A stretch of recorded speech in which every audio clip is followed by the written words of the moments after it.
Assalamualaikum warahmatullahi wabarakatuh, sahabat Forher. Kali ini aku Bidan Jamila Tusadia akan banyak tanya nih sama dokter kesayangan kita, karena ini juga dokter favoritku, Dokter Refla, spesialis kulit dan kelamin. Yeay.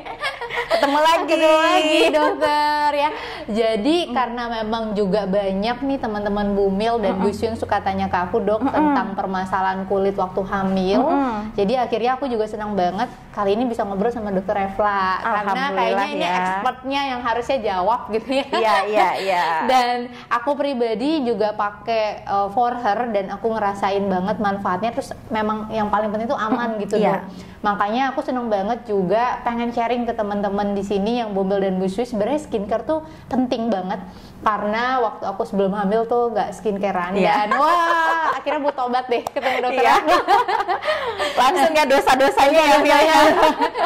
Nah sekarang kita mau tanya dulu nih, Dok, sebenarnya ada perubahan kulit apa sih, Dok, di ibu hamil dan busui? Karena kan yang aku tahu ada perubahan banyak ya, Dok, hormonal terutama ternyata mempengaruhi kulit. Ya, ke ibu hamil dan busui itu apa aja, Dok, kira-kira perubahannya? Yang kelihatan ya, yang biasanya terjadi. Karena ada yang nggak kelihatan juga, yang bagian dalam-dalam. Itu juga boleh, Dok. Itu juga ada perubahan. Karena ini pamil-pamil pasti bakal suka. Iya. Gimana caranya supaya istrinya tetap terjaga kecantikannya ya? Pertanyaannya bagus banget. Nah, jadi memang benar tuh, Mil. Jadi kalau pada saat hamil atau menyusui itu memang sangat dipengaruhi sama hormonal. Gitu, itu yang terjadi banyak banget. Jadi karena hormonal imbalance, jadi itu ada yang kulitnya kering banget. Ada yang berminyak banget. Ada yang tadinya nggak jerawatan malah jadi jerawatan. Dan yang paling sering terjadi itu sebenarnya memang kloasma. Jadi kloasma itu flek pada wajah yang memang distimulasi tuh sama hormon kehamilan. Dia titik-titik gitu bisa ya, titik-titik, bisa flek pada wajah. Nah, belum lagi nanti yang nggak terlihat yang tadi saya bilang.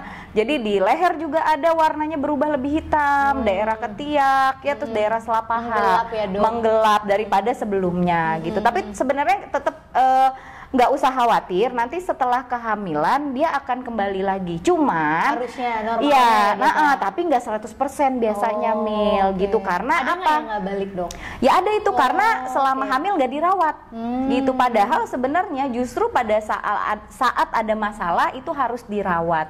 Kuncinya adalah kulitnya itu harus sehat intinya ya, gitu. Iya, perlu tetap dijaga gitu. Kalau melasma tuh sama kloasma bedanya apa, Dok? Kalau kloasma itu dia sama flek tapi terjadinya pada saat kehamilan. Kalau melasma tidak pada saat hamil. Itu aja, cuman perbedaan nomenklatur aja. Sama-sama menghitam. Flek, gitu, sama-sama menghitam gitu. Nah, biasanya kalau kloasma bisa lebih berat, Mil. Jadi kan kalau melasma pakai topeng ya, Dok? Yes, gitu. Kalau melasma itu kan paling sering dipicunya kan sama matahari.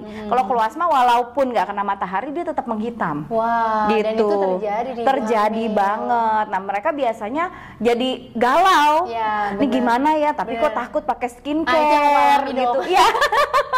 Yang akhirnya dosanya ketahuan pas ke Medika ya. Karena memang cari dokter yang menurut aku cukup bisa jelasin detail, yang bisa kita cukup trust, itu tuh perlu ini ya, Dok, perlu waktu, perlu dikaji. Dan akhirnya aku mau pakai karena trust nih sama Dokter Refla. Alhamdulillah.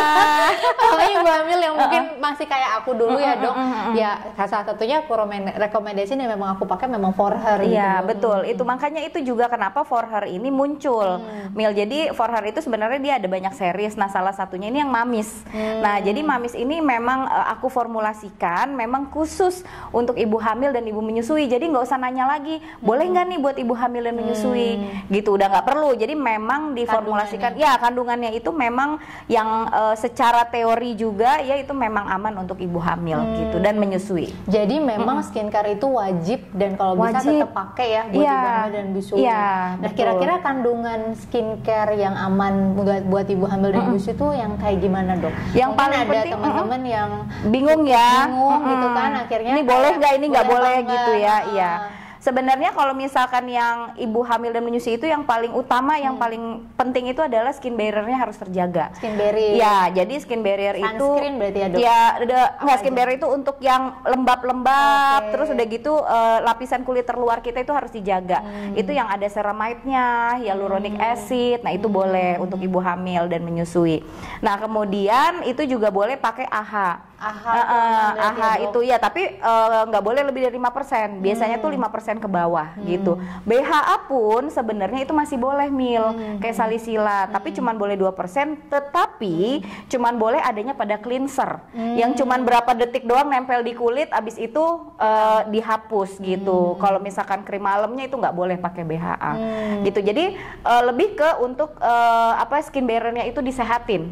Jadi kalau skin barrier itu sehat, jadi dia akan optimal tuh fungsi kulitnya. Jadi yang misalnya let's say lah, kok saya pakai tapi tetap ada fleknya ya, tapi fleknya nggak akan berat gitu, atau jerawatnya kok nggak sembuh banget langsung sembuh nih misalnya, tapi itu nggak akan berat karena kita skin barrier itu diperbaiki juga butuh waktu gitu. Dan skin barrier itu kunci berarti ya. Kunci. Nah kemudian sunblock ya, sunblock itu juga perlu untuk dari sinar matahari berasa kan, gitu. Nah jadi itu juga perlu. Jadi intinya itu. Jadi yang penting kalau pada saat hamil dan menyusui memang harus tetap dirawat karena kita kejar-kejaran sama hormon. Betul, setuju gitu. dong. Betul. Jadi itu. Berarti skin barrier dan juga tadi sunblock. Iya. Nah, ibu hamil sama menyusui sama nggak kandungannya dok sebenarnya yang sama berarti iya, ya? Sama. Biasanya ibu hamil dan ibu menyusui itu sama, tapi biasanya untuk ibu menyusui yang masih ASI eksklusif gitu. Nah itu sama. Tapi kalau udah lewat ASI eksklusif udah bisa pakai skincare yang normal. Gitu. Karena kan deh, pokoknya. Dan ini kalau kita mau pesen for her itu perlu konsultasi atau bisa langsung beli dok? Bisa langsung beli, dan kalau mau konsultasi bisa. Gitu. Karena memang kandungannya udah aman. Jadi kalau yang memang mau lihat di e-commerce langsung check boleh. juga aman. Bisa, ya, dok? boleh gitu. Yang penting udah sesuai kebutuhannya gitu. Dan kalau di for her ini juga kan tertulis juga karena udah BPOM ya, tertulis kan isinya apa aja itu kan bisa googling. Betul banget. Gitu, jelas banget kan, nggak diumpet-umpetin. Karena nggak semua skincare itu punya tulisan detail. Iya, detail apa aja isinya, betul. Dan makanya itu aku suka banget sama for her. Terima kasih. Dan Mila kan juga pakai ya. Iya, bener banget. Dan kalau bagian terutama yang menggelap nih dok, ibu hamil menyusui kan itu kelihatan banget dan memang jelas banget. Nah, itu sebenarnya memang proses yang ya udahlah fisiologis yang bisa dia papain, atau sebenarnya ada treatment yang bisa kita gunakan, Dok. Oke, kebetulan for her ini baru keluarin produk yang terbaru. Jadi dia pill spray. Jadi isinya itu glycolic acid, dia AHA, itu aman untuk ibu hamil dan menyusui. Jadi waktu itu Mila kayaknya udah pernah ya. Nah, jadi itu untuk mengelupaskan sel kulit mati. Berarti itu buat yang menggelap juga boleh? Boleh. Jadi untuk ibu hamil dan ibu menyusui juga boleh, karena itu AHA-nya itu kecil banget gitu, nggak sampai 2%. Kalau nggak salah ada yang khusus produk intimate juga. Ada intimate juga tuh, udah sampai hafal ya, karena berarti beneran pakai. Ya intimate itu juga boleh dipakai. Itu dari ibu hamil? Dari ibu hamil menyusui boleh gitu ya. Jadi itu dipakainya untuk daerah intim dan lipatan gitu. Kenapa kandungan intimate ini bisa membantu bagian yang menggelap ini, Dok? Karena kadang-kadang ada ibu hamil yang suka tanya ke aku, kupikir itu hormonal ya udah Mbak Mila yang nggak akan berubah gitu, atau ya udahlah memang menggelap gitu. Tapi kadang-kadang ada pamil-pamil yang juga suka nanya kepo, sebenarnya bisa juga nggak sih Mbak Mila dibantu atau apa gitu kira-kira? Oke, jadi gini, kalau misalkan menggelap itu kan dia berarti berhubungan dengan pigmen. Nah, pigmen itu dia dibentuk di sel epidermis namanya, kalau kita bilang tuh kulit ari, itu di bagian bawah. Nah, itu dipengaruhi sama hormon yang pada saat kehamilan kan, akhirnya dia meningkat. Jadi namanya ada MSH, melanosis stimulating hormone. Itu sangat meningkat. Jadi dia produksi pigmen banyak banget. Nah, nanti dia normalnya itu pigmen ini akan naik tuh Mil ke permukaan kulit. Oke, Dok.